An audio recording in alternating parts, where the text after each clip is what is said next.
నిన్నటి రోజున వైఎస్ఆర్సీపీ పార్టీకి చెందినటువంటి శ్రేణులు, దాని అధినేత జగన్మోహన్ రెడ్డి అండ్ కంపెనీ నల్ల బ్యాడ్జీలు ధరించి పేదవర్గంలో వస్తూ ఉన్నారు. బ్లాక్ డే అంట. సిగ్గుపడాలా జగన్మోహన్ రెడ్డి ఈ మాట మాట్లాడి. మిథున్ రెడ్డి అరెస్టే కాదు, మద్యం కుంభకోణం అనేది అధికారం మారిన తర్వాత కాదు. జగన్మోహన్ రెడ్డి గారు అధికారం మార్పిడి జరగకముందే, మీరు అధికారంలో ఉన్నప్పుడే పురంధరేశ్వరి గారు పదే పదే ప్రధానమంత్రికి కూడా ఈ రాష్ట్రంలో అక్రమ మద్యం వ్యాపారం జరుగుతోంది, ఒక కుంభకోణం జరుగుతోంది అని కంప్లైంట్ చేసినటువంటి పరిస్థితులు ప్రజలు మర్చిపోలే. అంతే స్థాయిలో అప్పట్లో ప్రతిపక్ష నాయకుడిగా ఉన్నటువంటి ఇప్పటి ముఖ్యమంత్రి చంద్రబాబు నాయుడు గారు కూడా అసలు క్యాష్ ట్రాన్సాక్షన్స్లో వ్యవహారం జరుగుతోంది, ఈ క్యాష్ ఎక్కడికి పోతోంది రోజు కూడా గన్నీ బ్యాగ్స్లో అని చెప్పేసి పలుమార్లు పలు వేదికల మీద ప్రశ్నించడం కూడా జరిగింది. ఆ రోజుల్లో మీ అధికారాన్ని అడ్డం పెట్టుకొని దాని మీద విచారణ జరగకుండా చేసుకోగలిగినారు. ప్రభుత్వం మారినాక మీరు చేసినటువంటి కుంభకోణం వెలుగులోకి వస్తూనే మిన్నకుండున్నారు. ఎప్పుడైతే మూలాలు కదిలేటువంటి పరిస్థితి వచ్చి మిథున్ రెడ్డి అరెస్ట్ వచ్చేసరికి ఉలికిపాటు గురవుతున్నారు, తత్తరపాటు గురవుతున్నారు. ఇక మిథున్ రెడ్డి గురించి చెప్పాలంటే, ఈ మద్యం కుంభకోణం జరగడానికి సూత్రధారి మిథున్ రెడ్డి, మూల విరాట్ జగన్మోహన్ రెడ్డి. మొదటిగా మేము ఈ ప్రెస్ మీట్ కూడా ఎందుకు చెప్తున్నామంటే, వాళ్ళ ప్రెస్ మీట్లకు లేదంటే వాళ్ళు బ్లాక్ డే అంటేనో భయపడి కాదు. అసలు ఈ రకమైనటువంటి పోకడల్ని రాజకీయాల్లో ప్రజలు ఆలోచించుకునేటువంటి సమయం ఆసన్నమైందని తెలియజెప్పేటువంటి ప్రయత్నము, ప్రజలకు తెలియజెప్పేటువంటి ప్రయత్నమే నేను చేస్తాను. మొదటిగా ఈ కుంభకోణంలోకి మీరు ఆలోచన చేస్తే మొదలు పెట్టాలంటే మిథున్ రెడ్డి గారి గురించే మాట్లాడదాం. ఆయన ఎపిసోడే లైమ్ లైట్లో ఉంది కాబట్టి. ఈ మొత్తం కుంభకోణానికి సూత్రధారి మిథున్ రెడ్డి గారు. సత్యప్రసాద్ అనే ఒక గ్రూప్ 1 ఆఫీసర్ని పిలిపించుకొని, ఆయన ఇంటికి పిలిపించుకొని నీకు కన్ఫర్డ్ ఐఏఎస్ ఇస్తానని చెప్పేసి, అంటే ఐఏఎస్ పదోన్నతిని కల్పిస్తా అని చెప్పేసి ఆశ పెట్టి, మీరు పోయి విజయసాయి రెడ్డి గారిని కలవండి అని చెప్పేసి ఒక కుంభకోణానికి తెరలేపినారు. అక్కడి నుంచి మొదలు పెడితే అసలు అంతకుముందు చంద్రబాబు నాయుడు గారి హయాంలో ఏపీబీసీఎల్ ఏదైతే ఉందో, beverage corporation of Andhra Pradesh beverage corporation limited ఏదైతే ఉందో, మామూలుగా సప్లై ఆర్డర్ అనేది కొన్ని కంపెనీలకి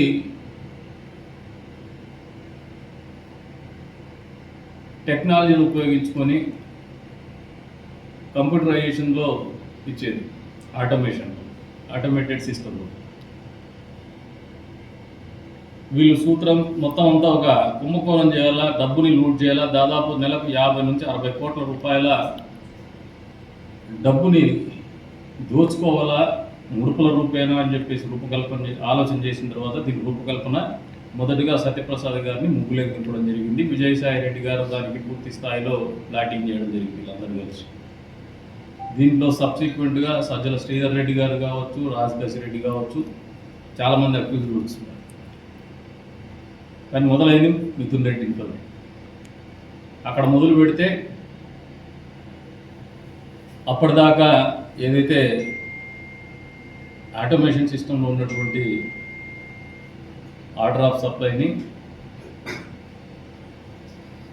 మాన్యువల్కి తీసుకొచ్చి డిస్క్రిషనరీ కింద పెట్టి ఏదైతే రెప్యూటెడ్ కంపెనీస్ ఉంటాయి, మ్యాక్డోవల్ నెంబర్ 1 కావచ్చు, బ్యాక్ పైపర్ కావచ్చు, ఇటువంటి కంపెనీలన్నింటినీ కూడా పక్కకు పెట్టి వీళ్ళకి ఎవరైతే ముడుపులు చెల్లిస్తారో ఆ కంపెనీలకు ఆర్డర్ కూడా మొదలు పెడతారు. అక్కడ నుంచి మొదలు పెడితే వీళ్ళకు కిక్ బ్యాక్స్ కూడా ఏదైతే ముడుపులు ఉన్నాయో మొదటగా 12% మొదలు పెడితే 20% పెంచుకుంటూ పోయినారు. వ్యవస్థల్ని మేనేజ్ చేస్తూ మిథున్ రెడ్డి ఏమి ప్రభుత్వ అధికారి కాకపోయినప్పటికీ జగన్మోహన్ రెడ్డి గారు, ఈయన విజయసాయి రెడ్డి, వీరి మధ్య సజ్జల రామకృష్ణారెడ్డి, వీళ్ళ మధ్యన సజ్జల శ్రీధర్ రెడ్డి గారు, వీళ్ళ మధ్యన ఉన్నటువంటి ఒక నెక్సెస్ ఏదైతే వీళ్ళందరూ కలిసి ఒక ముఠాగా తయారైనటువంటి పరిస్థితులు ఉన్నాయి. ఈ రాష్ట్రాన్ని, ప్రజాధనాన్ని లూటు చేసేటువంటి కార్యక్రమంలో భాగంగానే మద్యం కుంభకోణం రూపకల్పన జరిగింది. వాళ్ళకి కానీ ముఖ్యమంత్రి చంద్రబాబు నాయుడు గారికి కానీ, స్థానికంగా ఉన్నటువంటి తెలుగుదేశం పార్టీ ఎమ్మెల్యేస్ అయినటువంటి మాకు కానీ, ఇంకా కింది స్థాయిలో ఉన్నటువంటి ప్రజాప్రతినిధులకు కానీ లేవు. ఎవరికైనా ఒకరికి ఇద్దరికి ఉన్నా కూడా మేమే సరిచెప్పి కక్ష సాధింపు చర్యలు మేము చేయడం లేదు. కక్ష సాధింపు చర్యలు చేయాలనుకుంటే ఈ 1 సంవత్సరంలోనే మీరు కనుమరుగైపోతారు. వైఎస్ఆర్సీపీ పార్టీ శ్రేణులు మీకు అది అర్థం కాలేదు, కానీ మేము వాటిని నమ్మడం లేదు. మేము ప్రజల పట్ల నిబద్ధతతో ఉంటున్నాము, సమాజం పట్ల గౌరవంగా ఉంటున్నాము. మా బాధ్యతలు నిర్వర్తించేటువంటి క్రమంలో ఖచ్చితంగా ఏదైతే మాకు అప్పచెప్పబడినటువంటి బాధ్యతల మేరకు, దానికి ఉన్నటువంటి కట్టుబాట్ల మేరకే మా విధి నిర్వహణ ఉంటుంది, మా ఆలోచన విధానం ఉంటుంది. కానీ మిమ్మల్ని భయపెట్టాలనో, అక్రమ కేసుల ద్వారా మిమ్మల్ని కట్టడి చేసి మాకు మళ్ళీ అధికారం వస్తుందని మేము నమ్మడం లేదు. అవన్నీ మీరు నమ్మిండి. సంవత్సర కాలంలో మీకు ఎన్నిసార్లు కావాల్సింటే అన్నిసార్లు వెసులుబాటు ఇచ్చినాం రోడ్డు ఎక్కడానికి. 5 ఏళ్లలో మీరు మమ్మల్ని గడప దాటి పోనీయకుండా హౌస్ అరెస్ట్ చేసినారు కాబట్టే మీరు 11 సీట్లు వచ్చినాయి. అది మాకు బాగా అర్థమైంది కాబట్టి మిమ్మల్ని ఎప్పుడు కూడా కట్టడి చేయడం లేదు. దాదాపు ఈ నియోజకవర్గంలో నా మీదే 23-24 కేసులు పెట్టున్నారు మీరు అక్రమంగా. కేవలము పబ్లిక్ లైఫ్కి సంబంధించినటువంటి కేసులు, ఇది ధర్నాను, లేదంటే మీ అప్పుడు ఒక ఆయన పోలీస్ వ్యవస్థను అడ్డం పెట్టుకొని దౌర్జన్యం చేసిన కేసులు, ఇటువంటి కేసులే మీరు పెట్టిండి. దాని అంతిమ ఫలితం ఏమైంది? మీరు అధికారం కోల్పోయినారు. ఈరోజు కూడా చెప్తున్నాను, మిథున్ రెడ్డి సచ్చీలుడైతే let him cooperate with the investigation department. విచారణకు సహకరించి ఆయనకు ఏముందో తెలియజెప్పుకొని కడిగిన ముత్యం మాదిరిగా రమ్మనండి. ఆయన ఎవరు కాలిపోయిండే పేపర్ మాదిరిగా రమ్మని ఎవరు చెప్పడంలే. మీరు కడిగిన ముత్యం మాదిరిగా రావచ్చు, మీ దగ్గర తప్పు జరగకపోతే, మీరు తప్పు చేయకపోతే. కానీ తప్పు చేసినటువంటి వ్యక్తుల్ని సమాజం కానీ, ప్రకృతి కానీ వదలదు అనేది వాస్తవమని గ్రహించుకోమంటా. మీరందరూ గట్టిగా అరుస్తానే అబద్ధము నిజం కాదు, నిజం అబద్ధం కాదు. ప్రజాధనాన్ని కొల్లగొట్టినారనేది వాస్తవం. అసలు మీకు అధికారాన్ని దూరం చేసింది ఎవరు తెలుసా? ఫస్ట్ స్టెప్లో కనీసం ఇప్పటికైనా మీకు బుద్ధి జ్ఞానం ఉందా? సంవత్సర కాలం అయింది. ఫస్ట్ మిమ్మల్ని అధికారానికి దూరం చేసింది ట్యాక్స్ పేయర్స్ అంటే మందుబాబులు. వాళ్ళు ఒళ్ళు గుల్ల చేసుకున్నారు, వాళ్ళ ఆరోగ్యాన్ని గుల్ల చేసుకున్నారు. డబ్బులు మద్యం రేటు పెంచుకుంటూనే పోతామంటే ఏదో అనుకున్నారు, కానీ ఈ రంగా నువ్వు కూడా కొల్లగొట్టడానికి మద్యం రేటు పెంచుతారని అనుకోలేదు. ఏదైతే రెప్యూటెడ్ బ్రాండ్స్ ఏదన్నా పెట్టి వాళ్ళ ఆరోగ్యం చెడిపోకుండా చూస్తుంటే, లేదు నీకు డబ్బులు వచ్చే బ్రాండ్లు నువ్వే కల్తీ సారాయి, రంగు సారాయి అమ్మేసినావు. డిస్టిలరీస్ ఓన్ చేసుకున్నారు, మీరు బెదిరించుకొని వాళ్ళని హ్యాండ్ ఓవర్ చేసుకున్నారు. మీరే డిస్టిలరీస్ రన్ చేసినారు. ఇంతకంటే దౌర్భాగ్యం ఏముంటుంది రాజకీయాల్లో? ఇటువంటి ఆలోచన విధానం ఎప్పుడు లేదు, నాకు తెలిసి చరిత్రలోనే లేదు. ఢిల్లీ లిక్కర్ స్కామ్లో కూడా వాళ్ళు డిస్టిలరీస్ చేయలే. ఇక్కడ డిస్టిలరీసే మీరు హ్యాండ్ ఓవర్ చేసుకున్నారు, బెదరగొట్టి దాన్ని మీరు రన్ చేసినారు మీ పేరు మీద చేసుకొని. ఆ బ్రాండ్లకి మీరు డబ్బులు కట్టి డబల్ బనాంజా, దాంట్లో వచ్చే ప్రాఫిట్ మీదే, కిక్ బ్యాక్స్ మీదే, వ్యాపారం మీదే, దాంట్లో వచ్చే ముడుపులు కూడా మీదే. అంటే ఇంకెంత పెద్ద ఎత్తున లూటీ జరిగిందో ఆలోచన చేసుకోమంటాను. అంతేకాకుండా పదే చెప్తా ఉన్నారు,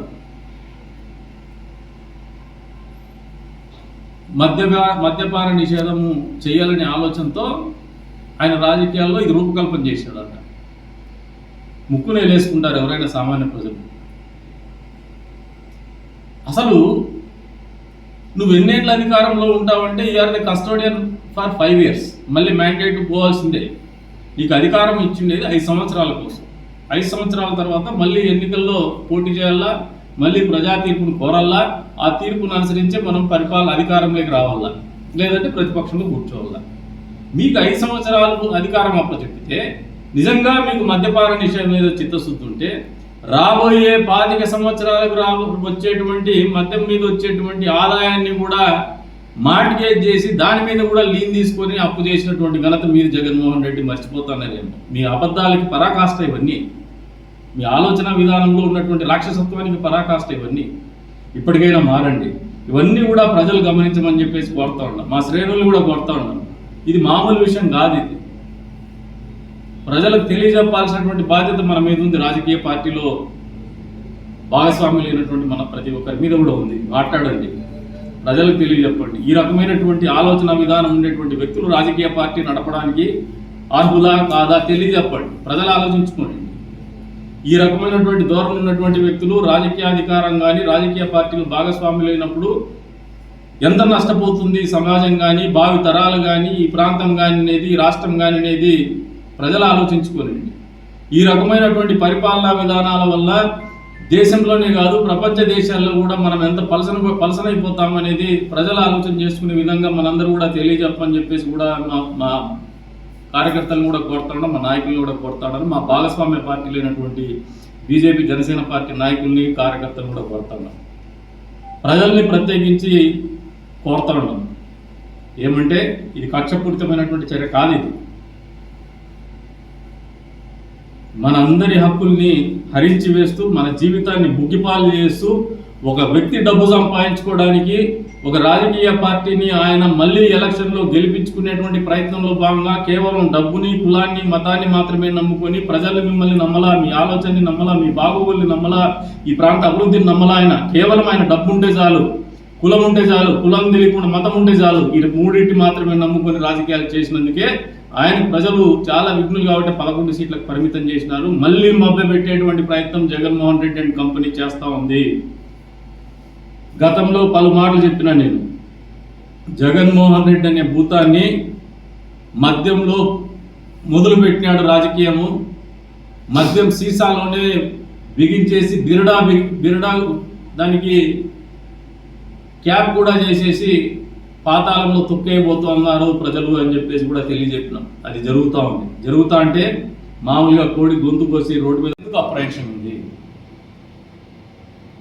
ఇక్కడ డిస్మిస్ అయితే మళ్ళీ సుప్రీంకోర్టు వరకు పోయి వచ్చినాం. అంటే మీ దృష్టిలో కోర్టులకి విలువ లేదా? అక్రమ కేసులని మాట్లాడుతూ ఉన్నారు, అక్రమ అరెస్టులని మాట్లాడుతూ ఉన్నారు. కోర్టులో మీరు యాంటిసిపేటరీ బెయిల్కి అప్లై చేసిన తర్వాత హైకోర్టు తిరస్కరించింది, మళ్ళీ సుప్రీంకోర్టు కూడా తిరస్కరించిందంటే there is a prima facie evidence. అందుకనే తిరస్కరిస్తాయి కోర్టు. అందులో ఈ మ్యాగ్నిట్యూడ్ కానీ గ్రావిటీ ఆఫ్ ద కేసు కానీ 3,500 కోట్ల రూపాయల మద్యం కుంభకోణం ఇది.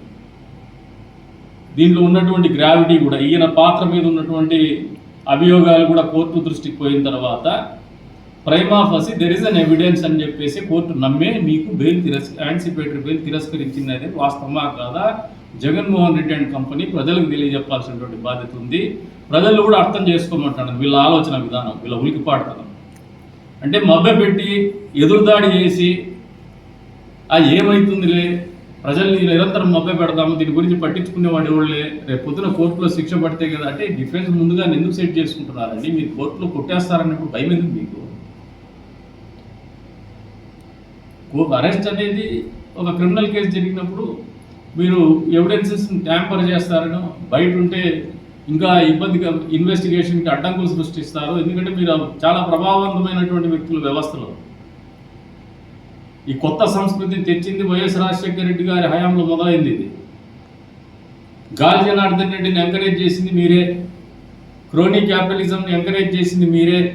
అడ్డగోలుగా ప్రకృతి వనరులు కానీ రాజకీయ వ్యవస్థల్ని కానీ అడ్డం పెట్టుకొని దోచుకొని మళ్ళీ ఆ డబ్బు ద్వారా రాజ్యాధికారాన్ని పొందొచ్చు. డబ్బు ఉంటే మమ్మల్ని ఎవరు ఏం చేయలేరు, అధికారం ఉంటే మమ్మల్ని ఎవరు ఏం చేయలేరు, రాజకీయ పార్టీ ఉంటే మమ్మల్ని ఎవరు ఏం చేయలేరు అనే ధీమాతో జీవనం కొనసాగిస్తూ ఉండేది, రాజకీయాలు చేస్తూ ఉండేది వైఎస్ కుటుంబమే.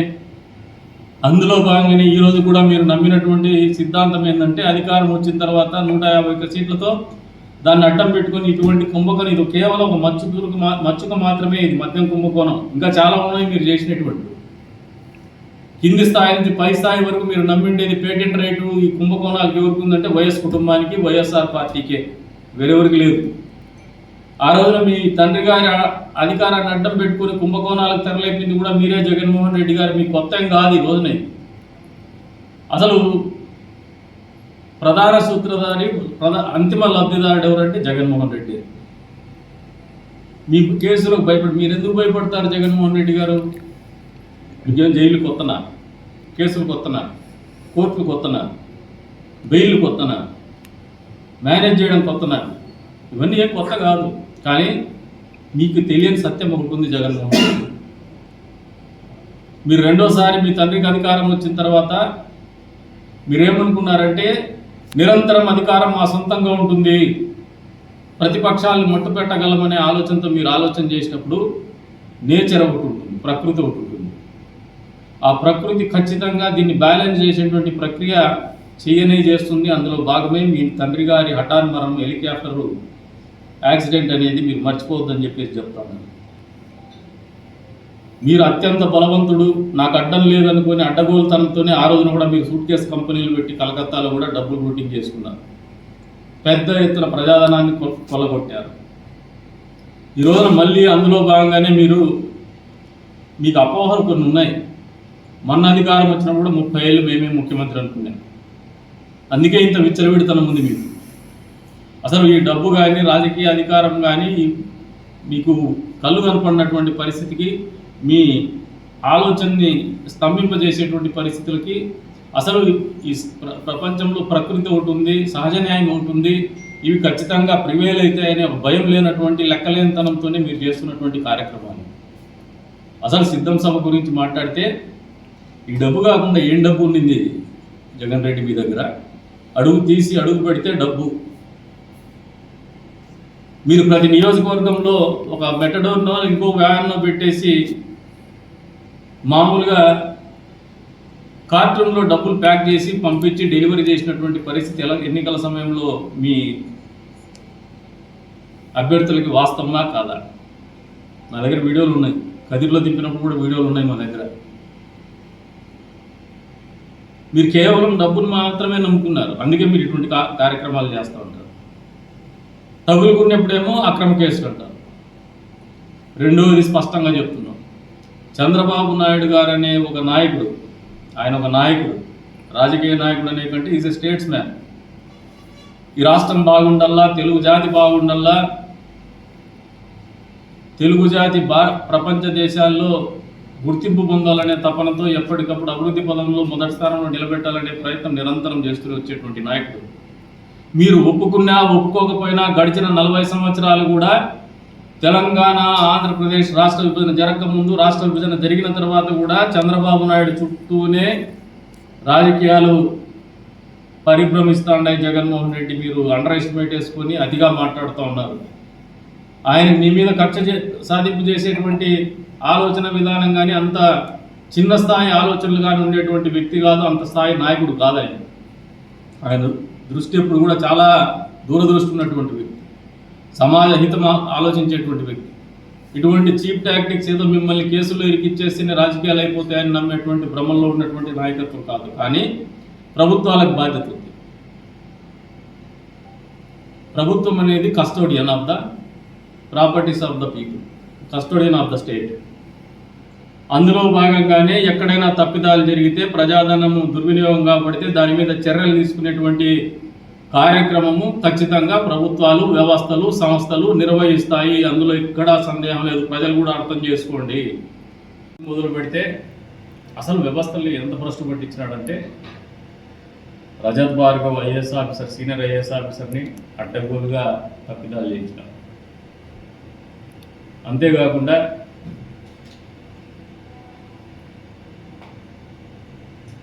మిథున్ రెడ్డి గారు మనీ లాండరింగ్, మనీ రూటింగ్ వివిధ షెల్ కంపెనీల ద్వారా అంతకు మునుపు ఉన్నటువంటి కంపెనీలు కాకుండా కొత్తగా ఎవరికైతే ఆర్డర్స్ ఇస్తున్నారో వాళ్ళ కంపెనీల ద్వారా వీళ్ళకి రావాల్సినటువంటి ముడుపుల్ని వాళ్ళ పేమెంట్స్ కూడా 2 డేస్లోనో 5 డేస్లోనో ఒక డిస్కౌంట్ ప్రైసెస్ పెట్టేసి ఆ డిస్కౌంట్స్ అవైల్ చేసుకునేటట్టు పెట్టి దానికి కూడా ఫాస్ట్గా పేమెంట్ చేసి మనీ కూడా ఎక్కువసార్లు టర్న్ ఓవర్ అయ్యేటట్టు సో దట్ వీళ్ళ కిక్ బ్యాక్స్ కూడా పెరుగుతూ పోయేటువంటి పరిస్థితులు కల్పించుకొని కొన్నిసార్లు వీళ్ళకి రావాల్సినటువంటి ముడుపులు మామూలుగా ఒక మద్యం కంపెనీ ఏదైనా ఉంటే ఒక పర్టికులర్ లైన్ ఆఫ్ యాక్టివిటీ ఉన్నటువంటి ఒక కంపెనీ ఉంటే ఆ కంపెనీ నుంచి ఇంకొక కంపెనీకి ఎవరైనా డబ్బులు ట్రాన్స్ఫర్ చేస్తే ఏదైనా పర్చేజ్ ఆర్డర్ రైజ్ చేస్తారు, ఇన్వాయిస్ రైజ్ చేస్తారు. కానీ దానికి సంబంధితమైనటువంటి కంపెనీనే ఉండాలి. అట్లా కాకుండా బులియన్ అకౌంట్స్ అంటే బంగారు వ్యాపారం చేసే అకౌంట్, పిఎల్ఆర్ ప్రాజెక్ట్స్కి డీకాట్ కంపెనీ నుంచి మనీ రూటింగ్ జరుగుతూ వస్తుంది. స్పై అనే ఒక కంపెనీ సజ్జల శ్రీధర్ రెడ్డికి చెందినటువంటి కంపెనీ. అసలు సజ్జల శ్రీధర్ రెడ్డి పరిస్థితి చూస్తే అప్పటికే ఫైనాన్షియల్గా స్ట్రెస్లో ఉన్నాడు. 2009లో ఆర్థికమైనటువంటి ఇబ్బందులు ఉన్నాడు. అప్పటికప్పుడు తెర మీదకి ఎవరు వస్తారంటే విజయసాయి రెడ్డి అల్లుడు వస్తారు, శరత్ చంద్రారెడ్డి, ఢిల్లీ లిక్కర్ స్కామ్లో వన్ ఆఫ్ ద అక్యూజ్డ్. తర్వాత అప్రూవర్గా మారినటువంటి పరిస్థితి. అప్రూవర్ అంటే nothing but confessing that is guilty. ఆయన తప్పిదం చేసినాను, నాకు పరిస్థితులు అంటే తెలుసని అప్రూవర్ కాగలుగుతాడు. క్షమాపణ కోరుతూ నేను సహకరిస్తాను, నాకు తెలిసినటువంటి తప్పుని నేను పంచుకుంటా అని చెప్పేసి ప్రభుత్వ సాక్ష్యంగా మారి అప్రూవర్ అవుతాడు. అటువంటి వ్యక్తి 100 కోట్ల రుణం ఇస్తాడు స్పై కంపెనీకి. అక్కడ నుంచి మళ్ళీ సజ్జల శ్రీధర్ రెడ్డి మిగతా కంపెనీలతో వాళ్ళతో అంతా ఎవరైతే ముడుపులు చెల్లిస్తారో వీళ్ళందరినీ పిలిపించేసి, లేదంటే ఎవరైతే డిస్టిలరీస్ ఉన్నాయో వాళ్ళందరినీ పిలిపించి పార్క్ అయాత్ హోటల్ హైదరాబాద్లో మీటింగ్ పెడతారు. వాళ్ళని బెదరగొడతారు, డబ్బులు ఇచ్చే వాళ్ళు మాత్రమే ఉంటారు, లేకపోతే మీరు ఆర్డర్స్ రావు మీకు అని చెప్పేసి. అక్కడి నుంచి మొదలు పెడితే ఈ 5 కోట్ల రూపాయలు ఏదైతే పిఎల్ఆర్ ప్రాజెక్ట్స్కి డైవర్ట్ అవుతుందో, ఫండ్స్ ట్రాన్స్ఫర్ అవుతాయో డీకాట్ కంపెనీ నుంచి మళ్ళీ 2.5-3 సంవత్సరాల తర్వాత ఎంట్రీ రిటర్న్ చేస్తారు. ఈ ఎంట్రీ రిటర్న్ అనేది తమాషగా చెప్తాను, ఎవరు సజ్జల రామకృష్ణ అడిగిన ఈయనే మేధావు అన్నట్టు. అంటే వీళ్ళకు ఉన్నటువంటి తెలివితేటలు ఏమంటే మాకు తెలిసినటువంటి బ్యాంక్ ట్రాన్సాక్షన్స్ కానీ, బ్యాంకింగ్ సిస్టమ్ కానీ, లేదంటే ఇన్కమ్ ట్యాక్స్ మీద ఉన్నటువంటి పట్టు కానీ సామాన్యమైన ప్రజలకు అర్థం కాదు. పాపం సర్టన్ టైమ్స్ ట్రాన్సాక్షన్ అవసరాలకు తీసేసుకుంటాడు, మా కిక్ బ్యాక్స్ తీసేసుకుంటాడు ఎమర్జెన్సీ ఉంటే. మళ్ళీ వీళ్ళ దగ్గర డబ్బులు ఉన్నప్పుడు రిటర్న్ చేసి క్యాష్ తీసుకుంటాడు. జరిగిండేది అదే, వేరేది ఏం కాదు. ఎంట్రీ రిటర్న్ అయింది కదా అంటే చట్టంలో ఉన్నటువంటి లొసుగుల్ని ఆసరా చేసుకొని డిఫెన్స్ సెట్ చేసుకొని మాట్లాడుతాను. మిథున్ రెడ్డి వచ్చేసి సాక్ష్యాలు లేవు, అసలు మమ్మల్ని కేసు నిలబడదు, కేసులు నిలబడతాయా నిలబడవా అది అంతిమంగా తీర్పిచ్చేది కోర్టు. మామూలుగా ప్రైమా ఫసి మిథున్ రెడ్డి గారికి ఒక స్పష్టంగా ఒక క్వశ్చన్ వేస్తాను, జగన్మోహన్ రెడ్డి అండ్ కంపెనీకి ఒక ప్రశ్న సంధిస్తాను. పరిటాల రవి హత్య జరిగినప్పుడు మీ నాయన సిబిఐకి ఆర్డర్ చేస్తే, సిబిఐ ఎంక్వైరీకి ఆర్డర్ చేస్తే మేము సహకరిస్తామని చెప్పేసి మీ ఇంటికి పిలిపించుకొని ఎంక్వైరీ ఇన్వెస్టిగేషన్ పార్ట్లో ఎంక్వైరీ మీ ఇంట్లోనే చేయించుకున్నాం. ఆ రోజు నువ్వు యాంటిసిపేటరీ బెయిల్ అప్లై చేసుకోలే జగన్మోహన్ రెడ్డి.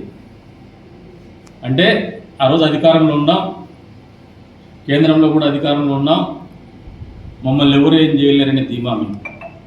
ఈ రోజున మారినటువంటి పరిస్థితుల రీత్యా మిథున్ రెడ్డి గారు నిజంగా గిల్టీగా లేకపోతే, తప్పు చేయకపోతే మొదటిగా మీరు యాంటిసిపేటరీ బెయిల్కి ఎందుకు అప్లై చేసుకున్నారు? సమాధానం చెప్పండి. ఈ ప్రజలు కనుక్కుంటారనే ఉద్దేశంతో మసిపూసి మారేడుగాయ చేసి మాటలు చెప్తే చాలనుకుంటున్నారు. డిఫెన్స్ సెట్ చేసుకొని మాట్లాడుతున్నారు. There is a forum, court ఒకటి ఉంది. మీ డిఫెన్స్ అక్కడ వినిపించండి, మీకు అవకాశం ఉంది. యాంపుల్ టైం ఇస్తారు, మీకు కావాల్సినంత సమయం ఇస్తారు. వింటాది బెంచు, డాక్యుమెంట్స్ లేకపోతారు, సాక్షులు సుమారు 100 సంఖ్యలో సాక్షులు ఉన్నారు, ఐఏఎస్ ఆఫీసర్లని. అసలు మొత్తం ఇది ఆయన రిమాండ్ రిపోర్ట్ మిథున్ రెడ్డి గారికి అక్యూజ్డ్ కాపీ ఇది. దీంట్లో చూస్తే విస్తుపోయే నిజాలు ఏమంటే వీళ్ళ మనీ రూటింగ్ కోసం ఐఐటీస్ని ఎవరిని ఐఐటీలో చదువుకున్నటువంటి టెక్నోక్రాట్స్ని, ఈ భారతదేశ సంపద వాళ్ళు Indian institute of technology graduates, వాళ్ళని ఒక బోగస్ కంపెనీ పెట్టి, సూట్ కేస్ కంపెనీ పెట్టి వాళ్ళతో మళ్ళీ అడ్వర్టైజ్మెంట్లు ఇప్పించి సూట్ కేస్ కంపెనీ, షెల్ కంపెనీలలో మళ్ళీ ఎంప్లాయ్మెంట్ కింద క్రియేట్ చేసి కేవలం డబ్బు కలెక్షన్ చేయడమే.